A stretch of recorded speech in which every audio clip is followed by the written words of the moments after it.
দেবগুরু বৃহস্পতি আগামী 2রা জুন 2026 তার অতিচারী গতির দ্বারা মিথুন রাশি থেকে কর্কট রাশিতে অর্থাৎ তার উচ্চ রাশিতে প্রবেশ করছে।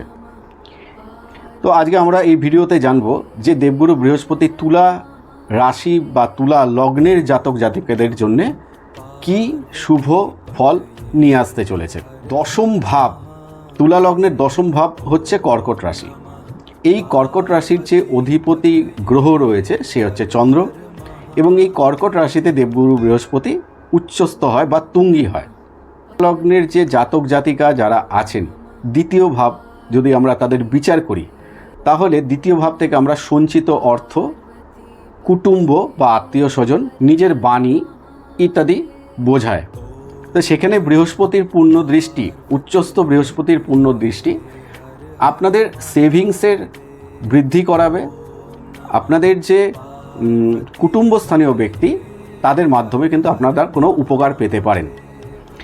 বৃহস্পতির যে সপ্তম দৃষ্টি, সেই দৃষ্টিটা পড়বে সরাসরি আপনাদের চতুর্থ ভাবের ওপর। চতুর্থ ভাব কি? চতুর্থ ভাব হচ্ছে আমাদের জাগতিক সুখের ভাব, অর্থাৎ বাড়ি, গাড়ি, বন্ধু এবং অবশ্যই মাতা।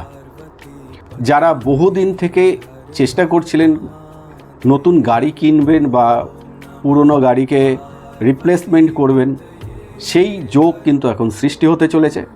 আপনাদের বাড়ির কোনো উন্নতি হতে পারে, যেরকম নতুন করে কিছু রেনোভেশন করা, অথবা নতুন ফ্ল্যাট বা জমি ক্রয় করা, বা নতুন কোনো বাড়ি কেনা ইত্যাদি যোগ কিন্তু এখানে সৃষ্টি হচ্ছে। বন্ধুবান্ধবদের সাথে আপনাদের ভালো সুসম্পর্ক বজায় থাকবে। বৃহস্পতির যে তৃতীয় দৃষ্টি, যেটা আপনাদের ষষ্ঠ স্থানে পড়ছে, আমি বলেছিলাম যে রোগ ঋণ শত্রুর কারক এটা।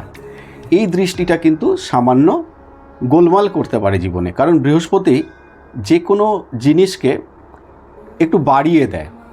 যেরকম লাক বা প্রসপারিটিও আমাদের বাড়িয়ে দেয়, তেমন কিন্তু তার দৃষ্টি যদি কোনো অশুভ জায়গায় পড়ে বা অশুভ স্থানে পড়ে, সেইখান থেকেও কিন্তু আমাদের একটু সমস্যার সৃষ্টি করতে পারে।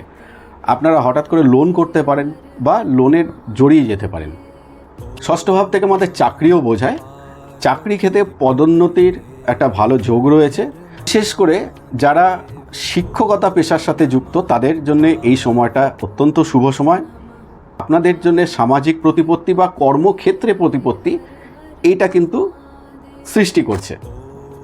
একই সাথে পিতা বা পিতৃস্থানীয় ব্যক্তিদের সাথেও কিন্তু আপনাদের সুসম্পর্ক স্থাপন হবে। সবাই ভালো থাকবেন। নমস্কার।